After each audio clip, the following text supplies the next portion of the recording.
Hello, everyone. I'm Laura, and today I'm going to share a story that deeply impacted my life. It's a story about love, betrayal, and ultimately finding strength to stand up for myself. For years, I dealt with challenges involving my in-laws, my husband, and the eventual collapse of our marriage. If you've ever felt misunderstood, accused unfairly, or struggled to be seen for who you truly are, this story might resonate with you. Let's start from the beginning. I met Liam, my now ex-husband, when I was 21 years old. I was still in college, balancing my studies and part-time jobs, while Liam was 25, employed, and seemingly stable in life. We met on a dating app, and despite the age difference, we connected quickly. For me, age was never a big deal. I believed that love transcends things like age or appearance. But for Liam, our 4-year age gap was a constant point of insecurity. Liam would often ask me, "Why are you with me? Why not someone your own age?" I always told him the same thing. I loved him, not because of his age, his money, or anything else superficial. But despite my reassurances, his insecurities persisted. He kept digging deeper, saying things like, "There has to be another reason, Laura. I just don't understand why you're with me." This was hard for me. No matter how often I told Liam my feelings were genuine, he always questioned them. At the time, I thought his doubts were just part of his personality. Maybe he was just more insecure than most people. But in hindsight, I realized that Liam's insecurities were being fed by something much darker, something that would slowly destroy our relationship. One day, after we had been dating for about a year, Liam introduced me to his parents. That's when things started to make sense, but also started to spiral out of control.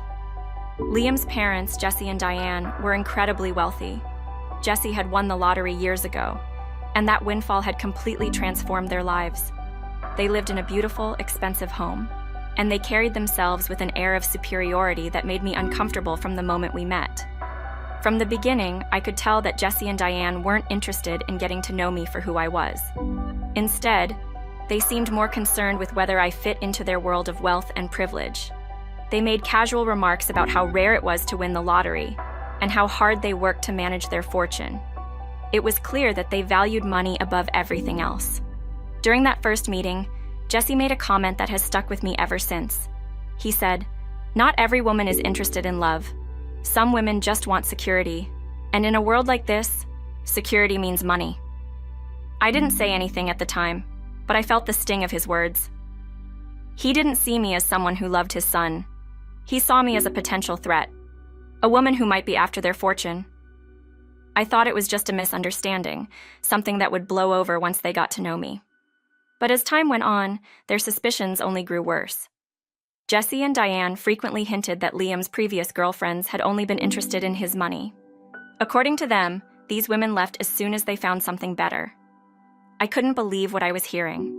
Was I being lumped into that same category? It didn't take long for Liam to start absorbing these suspicions. Despite everything I had done to prove my love for him, working hard to support myself, buying thoughtful gifts, never asking for anything extravagant, he began to question my motives too. He'd say things like, "My parents have seen a lot, Laura. Maybe they're not wrong about everyone." His words hurt me more than he realized. No matter how much I tried to prove myself, it was never enough. After being together for 4 years, I finally understood that Liam's parents were the real source of his insecurities. They had planted seeds of doubt in his mind, and those seeds had grown into full-blown distrust. I wanted to believe that things would get better, that if I could just show them how much I loved Liam, they would come around. But things only got worse. One evening, we were at Liam's parents' house for dinner, and Jesse made a comment that pushed me over the edge. He looked me straight in the eye and said, "It's hard to believe a woman like you would be with our son just for love. After all, who wouldn't want to marry into a family like ours, with a $500,000 house waiting for them?" I was furious. I had been nothing but kind and respectful to them, and yet they saw me as nothing more than a gold digger. I couldn't hold back any longer. I spoke up and told Jesse, "I'm not with Liam for his money. I love him, and I'm not interested in your house or your fortune." But instead of apologizing or backing down, Jesse doubled down on his accusations. Diane chimed in too, saying, Sometimes people who don't have much start to desire what others have. You live in a small rented apartment with roommates. It's only natural that you'd want more. What hurt the most wasn't their words, though. It was Liam's silence. He sat there, listening to his parents insult me, and said nothing. He didn't defend me or our relationship. That night on the way home, I confronted him. "Why didn't you stand up for me, Liam?" "Your parents were completely out of line," I said, my voice shaking with frustration. Liam just sighed and replied, "What did you expect me to say, Laura?" My parents aren't always wrong. Some of the women I've been with were after my family's money. How can I be sure you're not the same? I was stunned. After years of being together, he still didn't trust me. Despite everything we had shared, he couldn't let go of the idea that I might be using him. It was then that I realized something fundamental was broken in our relationship. Liam didn't trust me, and without trust, there was no foundation for our future together. Even after we got engaged, things didn't improve. We shared the wedding costs equally, and I had a decent job by then, but Liam's insecurities were always there, lingering in the background. His parents' influence over him never wavered, and every time he visited them, he returned more distant, more suspicious of me. It was like a never-ending cycle of doubt that I couldn't break. 5 years into our marriage, I felt like I was losing myself. I was constantly defending my character, constantly trying to prove that I wasn't after Liam's money or his family's house. The emotional exhaustion was unbearable. I even suggested therapy, hoping that a professional could help Liam see how damaging his doubts were to our relationship. But he refused. He insisted that he didn't need therapy, that the problem wasn't him, it was me. The final straw came on Liam's birthday. I had saved up for months to buy him a watch he had admired for a long time. I wanted to make his day special, to remind him how much I cared. But instead of enjoying the moment, Liam suggested we show the watch to his parents.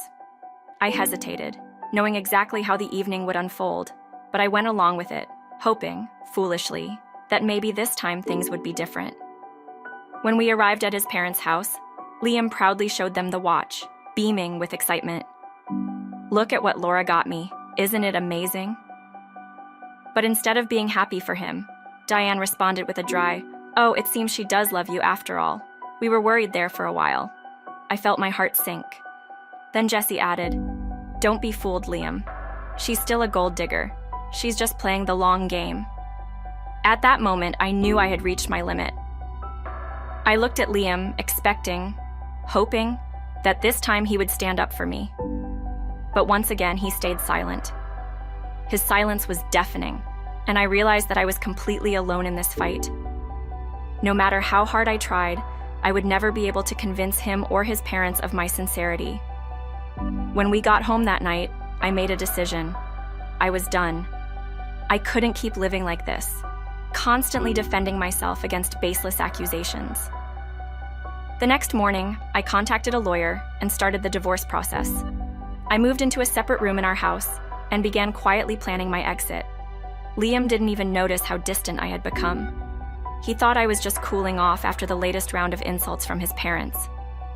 A week later, the divorce papers were ready. I hadn't told Liam yet, but I knew I couldn't keep living in this limbo. I arranged for one final meeting with him and his parents at a beautiful house, a house they didn't know I owned. I had never mentioned my inheritance to Liam or his parents because I wanted them to love me for who I was, not for my wealth. But now I was ready to reveal the truth.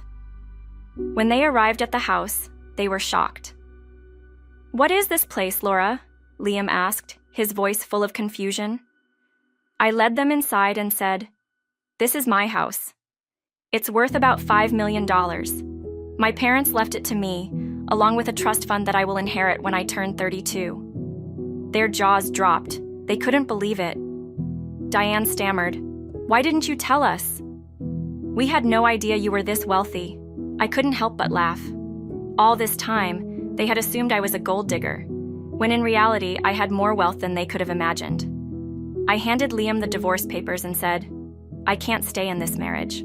Your parents have called me a gold digger for years and you've done nothing to defend me. I deserve better than this." Liam's face was a mixture of shock and panic. "Wait, Laura, We can work this out. Now that we know the truth, everything can go back to normal. But it was too late. Their apologies were empty, and the damage was done. I had spent years fighting for a relationship where I was never fully accepted or trusted. Now, it was time to walk away. In the weeks that followed, Liam and his parents tried everything to change my mind. They called, sent letters, even tried to offer me money to stay. But I knew their desperation wasn't about love. It was about their fear of losing control, of losing their precious house. I ignored them and focused on rebuilding my life. Nearly a year has passed since I filed for divorce, and I've never been happier. I moved into my own place, started therapy, and found a job that I love. I've gone on a few dates, but for now, I'm focused on myself and my own happiness. As for Liam and his family, I've heard through the grapevine that they're struggling financially. The legal fees from the divorce are piling up, and they're considering selling their house to cover the costs. But honestly, I don't care anymore. Their problems are no longer mine. Looking back, I'm grateful for the lessons I've learned. I learned that love without trust is empty, and that I deserve to be with someone who values and respects me. Leaving Liam was the best decision I ever made, and now I'm free to live my life on my own terms.